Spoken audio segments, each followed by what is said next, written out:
세자를 피를 폐하라. 묻히는구나. 태종의 입에서 이 말이 하라. 떨어지는 순간 이것이 왕의 숙명이라면 조선 왕실은 기꺼이 발칵 짙어지리라. 뒤집혔습니다. 결국 피를 세자를 묻히는구나. 폐한다는 것은 보통 일이 하라. 아니었는데 이것이 왕의 왕위를 이을 숙명이라면 적장자를 기꺼이 내쫓겠다는 짙어지리라. 뜻이었고 결국 피를 이것은 묻히는구나. 왕실의 근간을 흔드는 하라. 결정이었습니다. 이것이 왕의 숙 신하들은 무릎을 꿇고 반대했지만 태종의 마음은 이미 굳어 있었습니다. 이런 상황이 벌어진 데에는 아주 충격적인 이유가 있었습니다. 아버지에게 쫓겨난 양녕대군의 이야기가 궁금하시다면 영상을 끝까지 시청해 주세요. 좋아요와 구독은 큰 힘이 됩니다. 우리는 양녕대군을 풍운하라 부릅니다. 자유로운 영혼, 구속받기 싫어했던 예술가적 기질의 소유자, 그리고 무엇보다 동생 세종대왕을 위해 스스로 왕위를 양보한 대인배라고 믿고 싶어 합니다. 드라마에서는 늘 그렇게 그려졌는데 형은 동생의 재능을 알아보고 일부러 미친 척하며 왕위를 넘겨주었다는 훈훈한 이야기가 전해져 왔습니다. 하지만 조선왕조실록은 그를 전혀 다르게 기록하고 있습니다. 실록에 따르면 양녕대군은 미친 짓을 일삼은 자였습니다. 양보가 아니라 해고였고 아름다운 형제가 아니라 처참한 몰락이었습니다. 우리가 믿고 싶었던 이야기와 역사의 기록 사이에는 커다란 간극이 있었던 것입니다. 양녕대군은 1394년에 태종 이방원의 맏아들로 태어났습니다. 이름은 이재였고 어릴 때부터 총명하다는 평을 들었습니다. 태종은 이 아들에게 큰 기대를 걸었는데 자신이 피바람을 일으키며 왕위에 올랐기에 아들만큼은 정통성 있는 후계자로 키우고 싶었기 때문입니다. 1404년 양녕은 10살의 나이로 세자에 책봉되었습니다. 조선의 미래를 짊어질 왕세자가 된 것인데 이때까지만 해도 모든 것이 순조로워 보였습니다.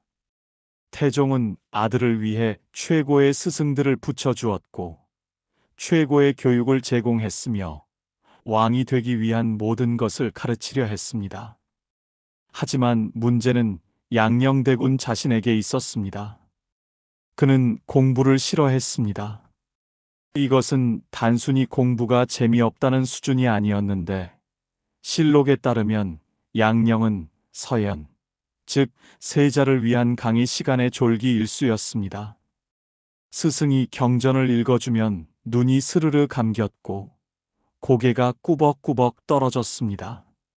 스승들은 한숨을 쉬었지만 세자를 꾸짖을 수는 없었습니다. 조는 것만이 문제가 아니었습니다. 양녕은 수업 시간에 딴짓을 했는데 창밖을 멍하니 바라보거나 손으로 책상을 두드리며 다른 생각을 했습니다. 스승이 질문을 해도 엉뚱한 대답을 하기 일쑤였고 심지어 대놓고 수업이 지루하다는 티를 내기도 했습니다. 태종은 이 소식을 듣고 분노했지만 처음에는 참았습니다. 어린 나이니까 철이 들면 나아지겠지 하고 생각했던 것인데 하지만 양녕의 행동은 나아지기는커녕 점점 더 심해졌습니다. 15살이 되자 양녕의 문제 행동은 본격화되었습니다. 그는 사냥에 미쳤는데 왕세자가 사냥을 즐기는 것 자체는 문제가 아니었지만 양녕은 정도를 몰랐습니다. 공부는 팽개치고 말을 타고 들판을 누볐으며 매를 날리고 짐승을 쫓았습니다. 신하들이 말려도 듣지 않았고 오히려 화를 내며 소리를 질렀습니다. 내가 세자인데 내 마음대로 못하겠느냐? 이런 말을 서슴지 않았다고 실록은 기록하고 있습니다. 세자로서의 책임감은 눈을 씻고 찾아봐도 없었고 오직 자신의 쾌락만을 추구했습니다. 성질도 문제였습니다. 양녕은 화를 참지 못했는데 마음에 들지 않는 일이 있으면 물건을 집어던지고 소리를 질렀습니다. 시중들은 궁녀나 내시들에게 폭언을 퍼부었고 심지어 손찌검을 하기도 했습니다. 왕세자가 이래서야 되겠느냐는 탄식이 궁궐 안에서 흘러나왔지만 누구도 세자에게 직접 말하지 못했습니다. 태종은 아들을 불러 꾸짖었습니다. 몇 번이고 불러서 잘못을 지적하고 바르게 행동하라고 타일렀습니다. 하지만 양령은 아버지 앞에서만 고개를 숙였을 뿐이었고 돌아서면 언제 그랬냐는 듯이 또다시 문제를 일으켰습니다. 실록에는 태종이 아들 때문에 한숨을 쉬었다는 기록이 여러 차례 등장합니다. 피의 군주라 불렸던 태종, 형제들을 죽이고 왕위에 오른 냉혹한 왕이 아들 앞에서는 무력했습니다. 아무리 꾸짖어도 변하지 않는 아들을 보며 태종은 깊은 고민에 빠졌습니다. 이 아이가 정말 왕이 될 수 있을까? 태종의 마음속에 의문이 싹트기 시작했고, 하지만 아직은 희망을 버리지 않았습니다. 적장자를 세자로 세우는 것은 조선의 법도였고, 양령을 패하면 또다시 왕위 계승을 둘러싼 피바람이 불 수도 있었기 때문입니다. 태종은 자신이 겪었던 왕자의 난 같은 비극이 반복되는 것을 원치 않았습니다. 그래서 참았습니다. 아들이 사냥을 나가도 참았고, 공부를 게을리해도 참았으며, 성질을 부려도 참았습니다. 언젠가는 철이 들겠지 하고 기다렸습니다. 하지만 양령은 변하지 않았고, 오히려 더 심해졌습니다. 그리고 마침내 태종의 인내심이 바닥나는 사건이 터지고 말았습니다. 양령대군이 기생에게 빠진 것이었습니다. 그것도 그냥 기생이 아니라 이미 주인이 있는 여자였습니다. 양령은 그녀를 빼앗아 궁궐로 데려왔고 이 일이 알려지면서 조선 왕실은 발칵 뒤집혔습니다. 세자가 남의 여자를 빼앗다니 이것은 단순한 문제가 아니었습니다. 태종은 더 이상 참을 수 없었습니다.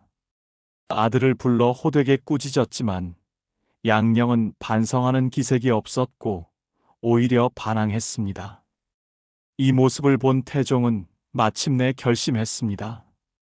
이 아들에게는 왕위를 물려줄 수 없다고, 더 이상은 안 된다고 말입니다. 양보가 아니었습니다. 양령대군은 왕위를 양보한 것이 아니라 쫓겨난 것이었습니다. 우리가 믿고 싶었던 아름다운 이야기는 허구였고, 실록이 기록한 현실은 냉혹했습니다. 그리고 이것은 시작에 불과했습니다. 양령대군의 문제는 사냥과 성질만이 아니었습니다. 실록을 들여다보면 더 황당한 기록들이 줄줄이 나오는데 그 중에서도 가장 어이없는 것이 바로 공부를 피하기 위한 그의 눈물겨운 노력이었습니다. 세자라면 당연히 학문에 힘써야 했고 서연이라 불리는 세자 교육은 하루도 빠짐없이 진행되어야 했습니다. 하지만 양령에게 서연은 지옥과도 같았습니다. 아이고, 배야 오늘은 도저히 수업을 할 수 없겠습니다. 양령은 수시로 꾀병을 부렸습니다.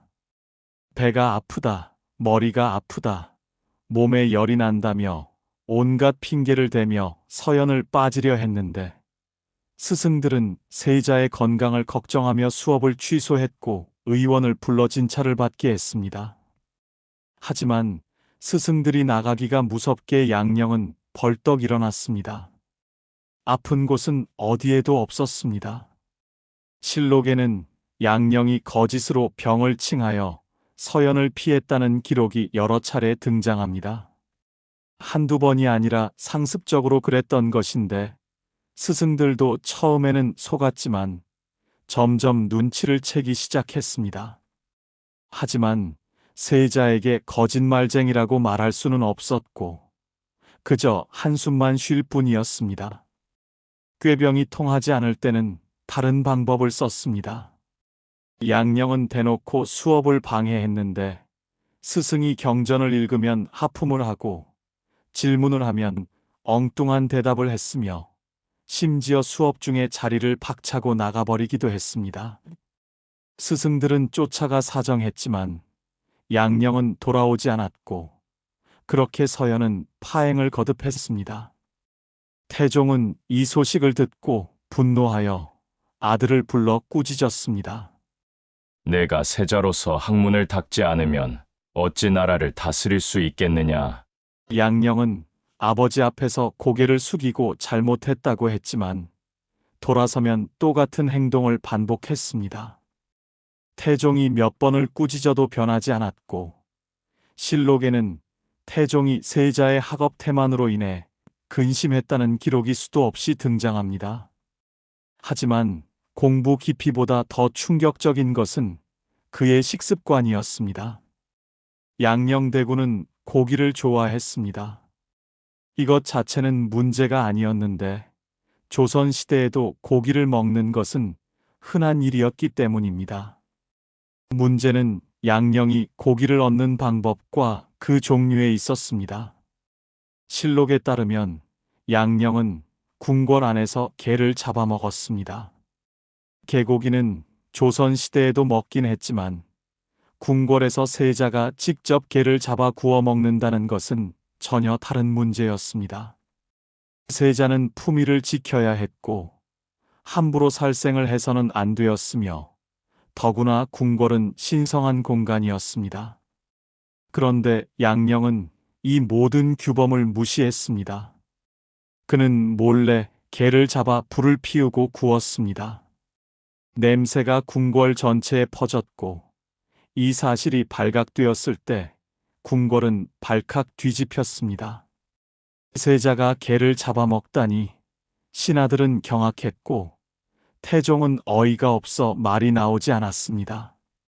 왕세자라는 사람이 할 짓이 아니었는데 이것은 단순한 식탐이 아니라 세자로서의 품위를 완전히 내던진 행위였습니다. 하지만 이것은 시작에 불과했습니다. 양령의 식탐은 더 엽기적인 방향으로 치달았는데 그는 종묘제사에 쓸 제물에 손을 댔습니다.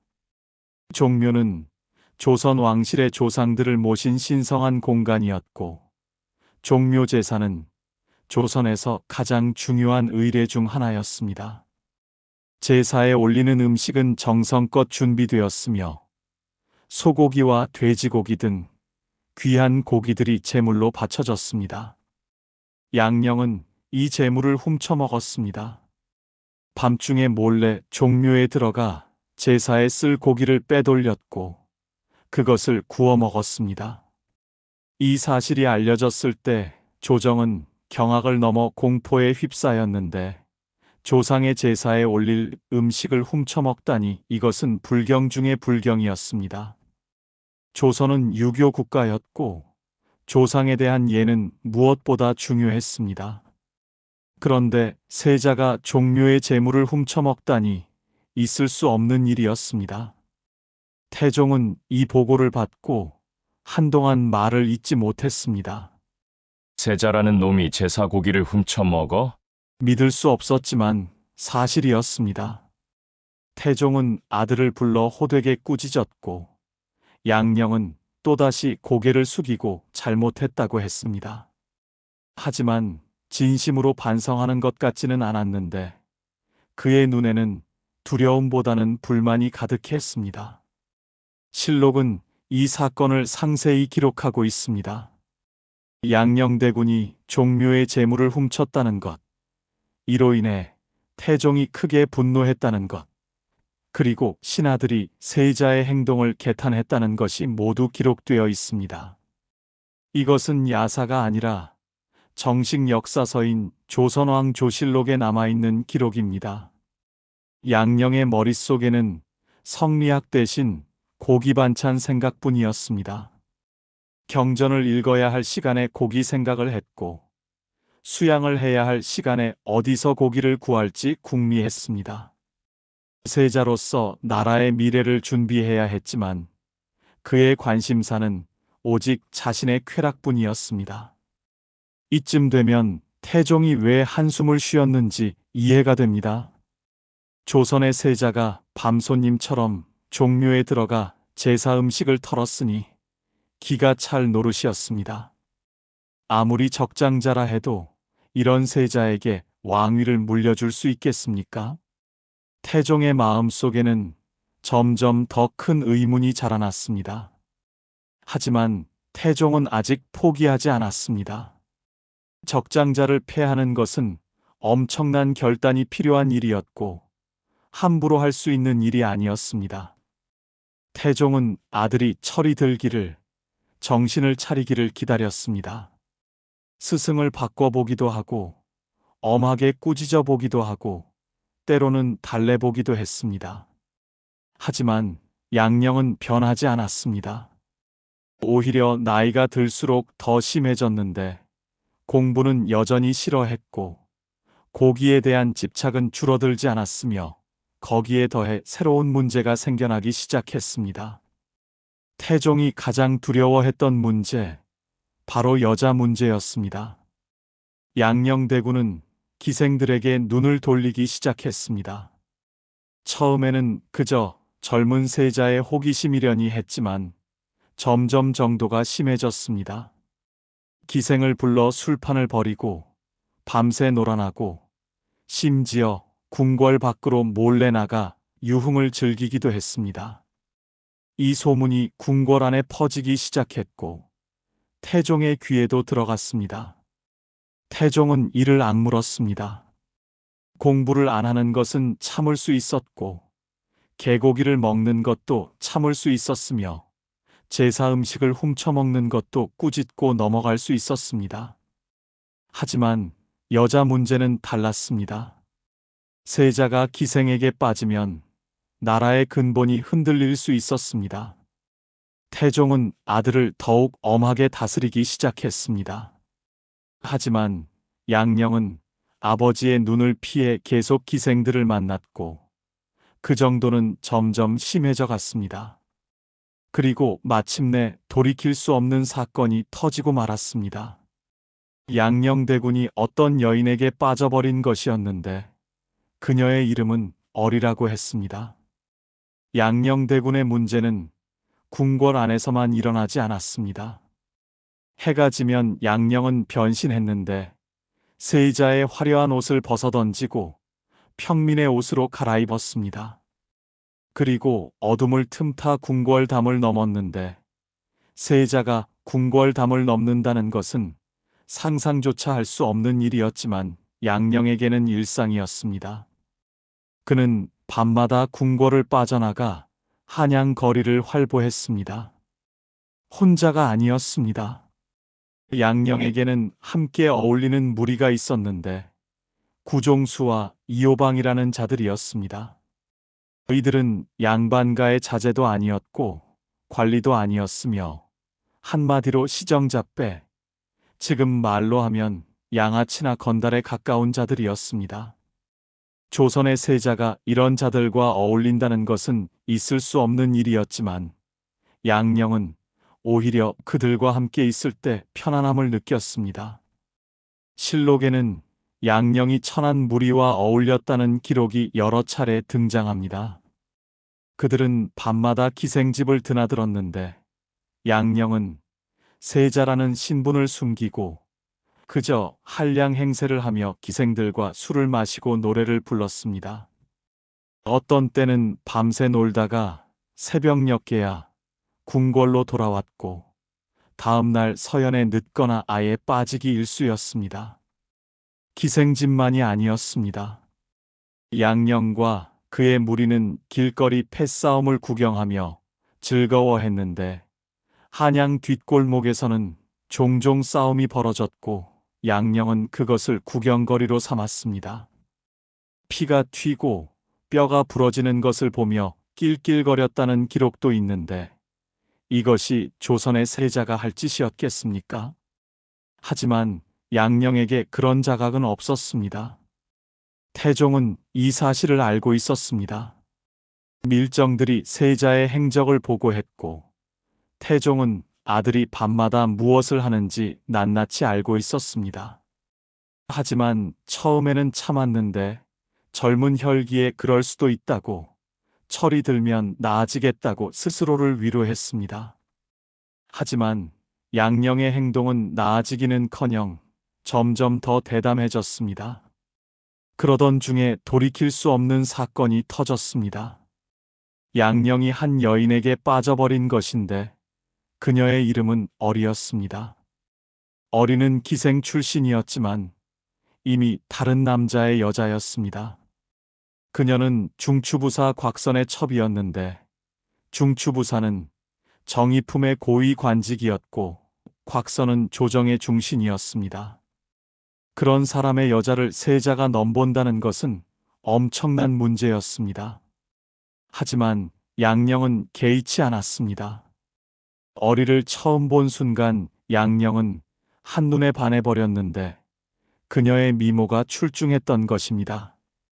양령은 어리를 손에 넣기로 결심했고 그녀에게 유부녀라는 사실은 아무런 장애가 되지 않았습니다. 세자인 자신이 원하면 무엇이든 가질 수 있다고 생각했기 때문입니다. 양령은 어리를 납치하다시피 데려왔습니다. 정확히 어떤 방법을 썼는지는 기록마다 조금씩 다르지만 결과적으로 어리는 궁궐로 끌려왔고 양령의 처소에 숨겨졌습니다. 남의 첩을 빼앗아 궁궐에 숨겨둔 것인데 이것은 단순한 연문이 아니라 범죄에 가까운 행위였습니다. 곽선은 자신의 첩이 사라지자 당황했습니다. 수소문 끝에 어리가 세자의 처소에 있다는 것을 알게 되었지만 어찌할 도리가 없었습니다. 상대가 세자였기 때문인데 아무리 억울해도 세자에게 대들 수는 없었고 그저 이를 갈며 참을 수밖에 없었습니다. 문제는 여기서 끝나지 않았습니다. 양령은 어리를 궁궐에 숨겨두고 계속 관계를 가졌고 결국 어리는 임신을 하고 말았습니다. 남의 첩을 빼앗아 아이까지 갖게 한 것인데 이 소문이 조정에 퍼지자 신하들은 경악했습니다. 세자의 행실이 이 지경이라니 이대로 두면 나라가 어떻게 되겠느냐는 상소가 빗발쳤습니다. 태종은 이 사실을 알고 분노와 절망에 휩싸였습니다. 아들을 불러 호되게 꾸짖었는데 이번에는 평소와 달랐습니다. 태종은 꾸짖다가 갑자기 눈물을 흘리기 시작했고 조선을 세운 태조 이성계의 아들이자 형제들을 죽이고 왕위에 오른 냉혹한 왕이 아들 앞에서 울었습니다. 제발 아비 말 좀 들어라. 내가 이러면 내가 어찌해야 하느냐. 내가 세자가 아니었으면 진작에 벌을 내렸을 것이다. 하지만 너는 내 아들이고 이 나라의 세자가 아니냐. 제발 정신 차려라. 양령은 아버지의 눈물을 보고도 크게 동요하지 않았습니다. 고개를 숙이고 잘못했다고는 했지만 그 눈에는 진심 어린 반성이 보이지 않았습니다. 태종은 그 모습을 보며 더욱 절망했는데 이 아이는 정말 변하지 않을 것인가? 내가 아무리 눈물을 흘려도 소용이 없는 것인가 하는 생각이 들었습니다.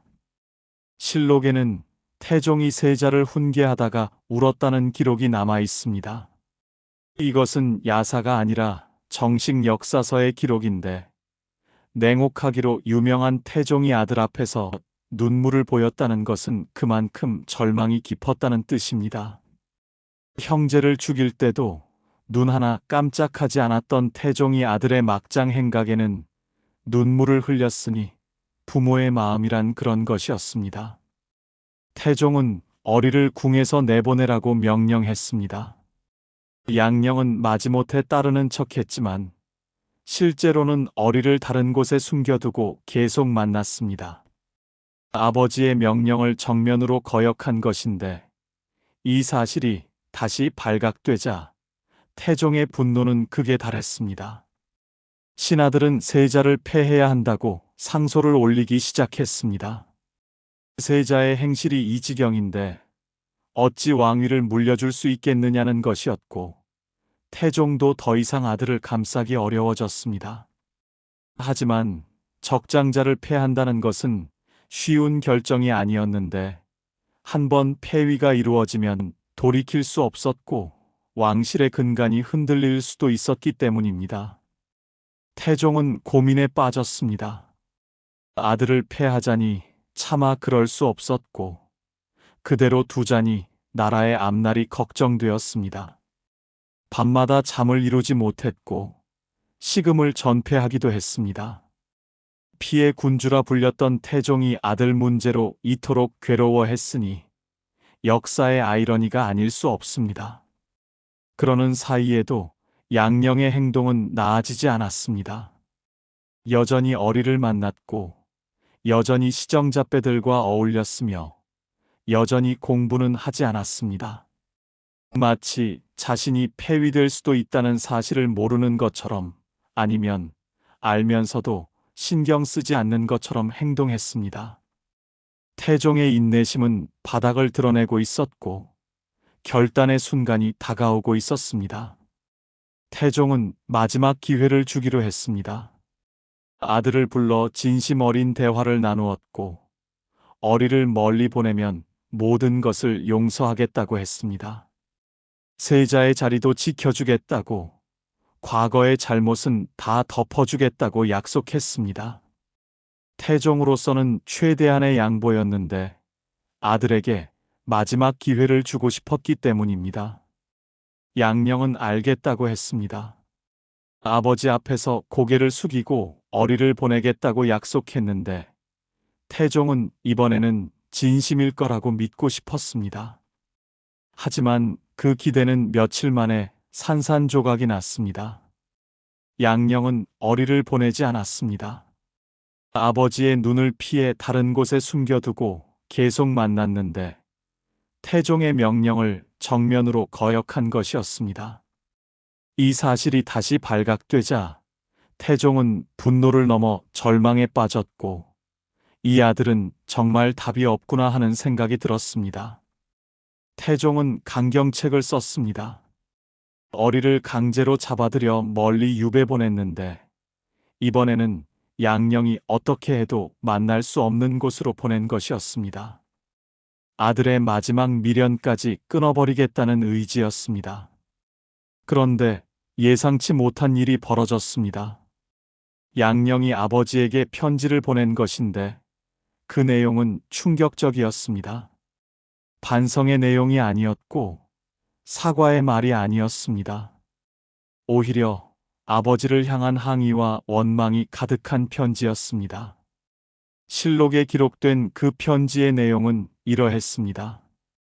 아바마마께서는 첩을 많이 거느리시면서 어찌하여 저에게만 그리 엄하게 하십니까? 저 역시 남자인데 어찌 여색을 멀리할 수 있겠습니까? 저를 이토록 몰아붙이시면 큰 사단이 날 것입니다. 태종은 이 편지를 읽고 손이 부들부들 떨렸습니다. 평생 권력 투쟁의 한가운데서 살아온 태종이었고 형제들을 죽이고 왕위에 오른 냉혹한 정치인이었습니다. 하지만 아들의 이 편지 앞에서는 그저 무력한 아버지일 뿐이었습니다. 이 아들에게는 왕위를 물려줄 수 없었습니다. 태종은 마침내 결단을 내렸습니다. 1418년 6월 태종은 세자 양령을 폐위한다는 교지를 내렸습니다.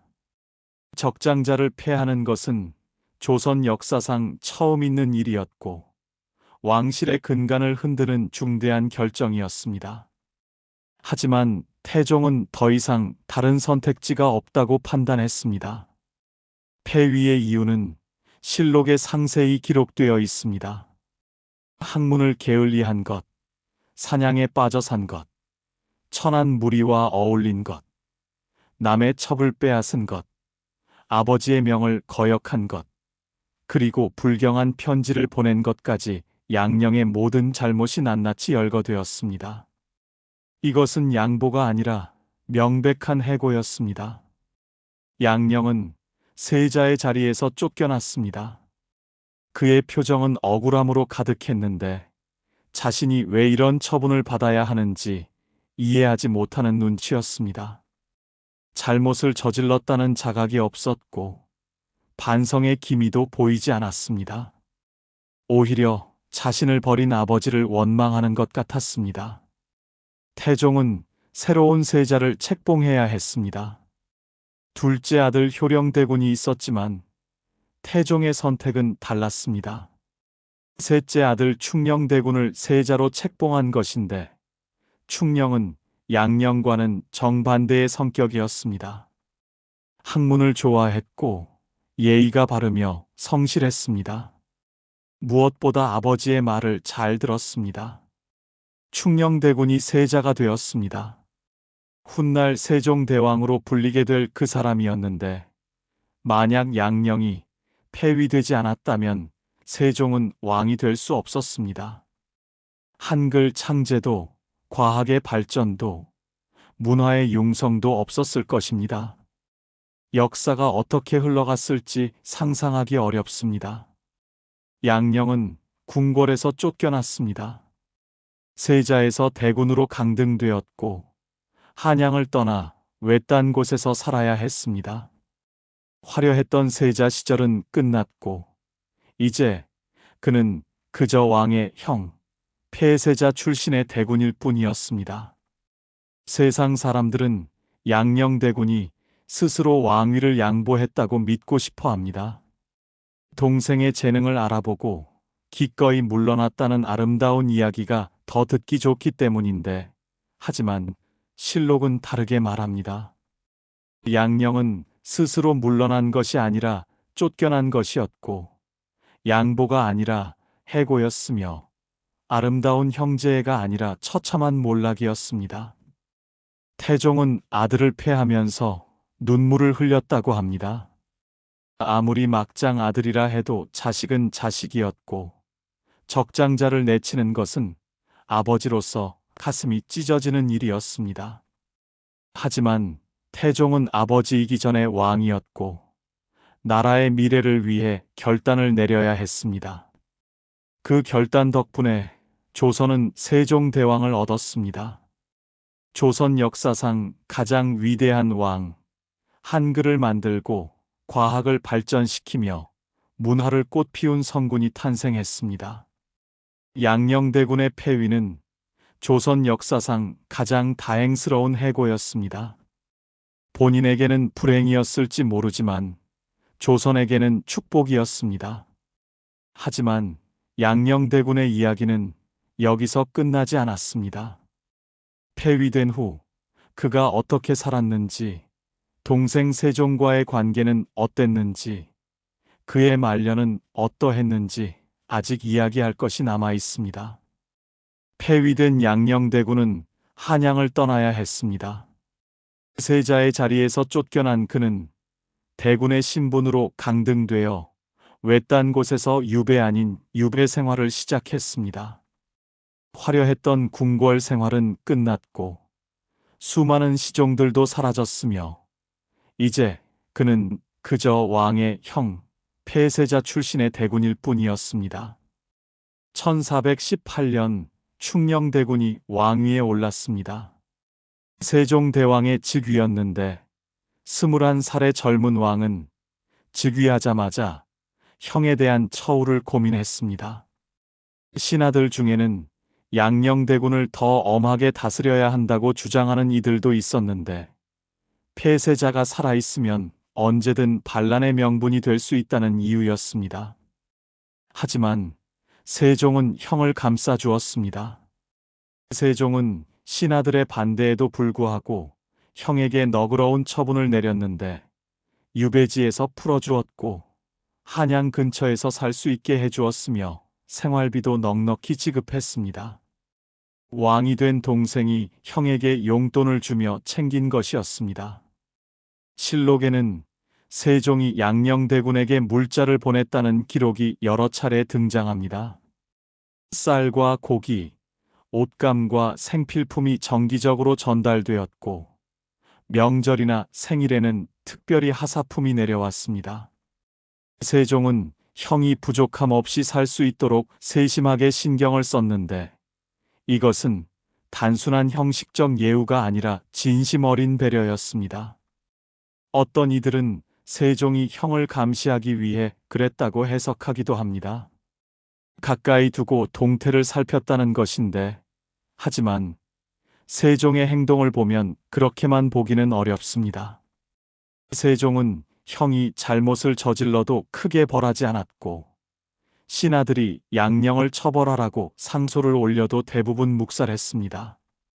그런데 양령대군은 세종의 배려에도 불구하고 사고를 멈추지 않았습니다. 폐위된 후에도 여전히 기생들과 어울렸고, 여전히 술을 마시며 놀았으며, 여전히 문제를 일으켰습니다. 한 번은 민가의 여자를 겁탈했다는 소문이 돌아 조정이 발칵 뒤집혔는데, 신하들은 양령을 엄벌해야 한다고 주장했습니다. 세종은 곤란해졌습니다. 형의 잘못을 덮어주고 싶었지만 너무 심한 일이었기 때문입니다. 결국 세종은 형에게 경고를 보냈지만 그것이 전부였습니다. 사형이나 유배 같은 극단적인 처벌은 하지 않았는데 형을 참아 버릴 수 없었기 때문입니다. 양령대군은 그렇게 평생을 살았습니다. 왕이 될 뻔했던 사람이 권력에서 멀어진 채 풍류를 즐기며 살았는데 그의 삶은 어떻게 보면 자유로웠습니다. 왕위의 무게를 짊어지지 않았고 정치적 책임도 없었으며 그저 먹고 마시고 즐기며 살았습니다. 놀라운 것은 그가 천수를 누렸다는 사실입니다. 양령대군은 1462년에 세상을 떠났는데 향년 69세였습니다.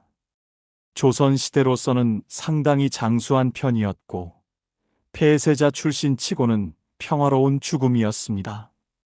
보통 폐위된 세자들은 비참한 최후를 맞이하는 경우가 많았는데 양령은 예외였습니다. 그것은 동생 세종 덕분이었습니다. 세종이 형을 끝까지 보호해 주었기에 양령은 목숨을 부지할 수 있었고, 세종이 넉넉하게 지원해 주었기에 풍족한 노년을 보낼 수 있었습니다. 막장 형에게 성군 동생이 있었던 것이 양령에게는 행운이었습니다. 만약 양령대군이 왕이 되었다면 어땠을까요? 정사는 돌보지 않고 유흥에만 빠졌을 것이고, 신하들의 말은 듣지 않고 제멋대로 굴었을 것입니다. 한글은 만들어지지 않았을 것입니다. 세종은 백성들이 그를 몰라 억울함을 호소하지 못하는 것을 안타깝게 여겨 한글을 만들었는데 양령에게 그런 마음이 있었을까요? 자신의 쾌락만 생각했던 그가 백성을 위해 문자를 만들 리 없었습니다. 과학도 발전하지 않았을 것입니다. 세종은 장영실 같은 인재를 등용하여 해시계, 물시계, 치국이 등을 만들었는데 양령이 과학에 관심을 가졌을까요? 그에게는 그런 지적 호기심이 없었습니다. 조선의 문화는 암흑기를 맞이했을 것입니다. 세종시대의 꽃 피운 음악, 문학, 예술, 학문이 발전이 모두 없었을 것이고 조선은 그저 그런 나라로 남았을 것입니다. 동아시아 문화의 중심이 아니라 변방의 약소국으로 전락했을지도 모릅니다. 양령대군이 조선을 위해 한 가장 위대한 일이 무엇이냐고 묻는다면 대답은 하나입니다. 왕이 되지 않은 것입니다. 그것이 그가 조선에 남긴 유일한 업적이자 가장 위대한 공헌이었습니다. 그가 왕이 되지 않았기에 세종이 왕이 될 수 있었고, 세종이 왕이 되었기에 조선은 위대한 문화국가로 발전할 수 있었습니다. 물론 양령 본인은 그렇게 생각하지 않았을 것입니다. 그는 평생 자신이 억울하게 쫓겨났다고 생각했을 수도 있고, 동생에게 왕위를 빼앗겼다고 원망했을 수도 있습니다. 하지만 역사는 그를 이렇게 평가합니다. 스스로 물러난 대인배가 아니라 쫓겨난 막장 세자로, 양보한 것이 아니라 해고당한 것으로 말입니다. 우리는 양령대군을 풍운하라 부르며 낭만적으로 포장하고 싶어 합니다. 하지만 실록은 냉정하게 기록하고 있는데 그는 미친 짓을 일삼은 자였고 왕의 그릇이 아니었습니다. 그가 폐위되지 않았다면 조선의 역사는 완전히 달라졌을 것이고 우리가 아는 세종대왕은 존재하지 않았을 것입니다. 역사에서 가정은 무의미하다고 합니다. 하지만 양녕대군의 경우만큼은 가정해 볼 만합니다. 그가 왕이 되었다면 조선은 어떻게 되었을까? 한글은 만들어졌을까? 우리의 문화는 어떻게 되었을까 말입니다. 그리고 그 가정의 결론은 언제나 같습니다. 양녕이 왕이 되지 않아서 다행이라고 말입니다. 조선 역사상 가장 다행스러운 해고, 그것이 양녕대군의 폐위였고, 덕분에 우리는 성군 세종을 만날 수 있었습니다.